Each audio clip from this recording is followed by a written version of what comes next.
Fracture जॉईंटच्या आतमध्ये होतं. तर जॉईंटच्या आतमध्ये असलेलं फ्रॅक्चर जेव्हा घेऊन हलतं, आपल्याला प्लेटशिवाय काय बेटर ऑप्शन नसतं.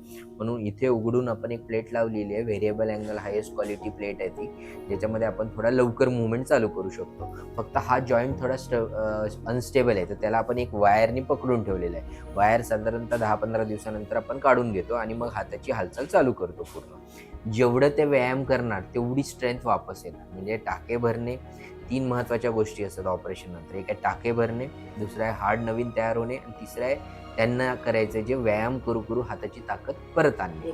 तर टाके भरायला साधारणतः 2 ते 3 आठवडे जातात.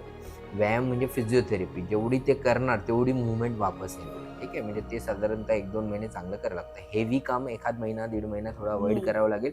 मग हळूहळू सगळे कामं आपले चालू करू. एकदा बोन जर जोडलं पूर्ण, मग काही बघायची गरज नसतं. फक्त बोन जुळेपर्यंत काही फॉलोअप्स आपल्याला लागतात. त्याच्यामध्ये मंथली फॉलोअप असतो, ज्याच्यामध्ये आपण बघत राहतो.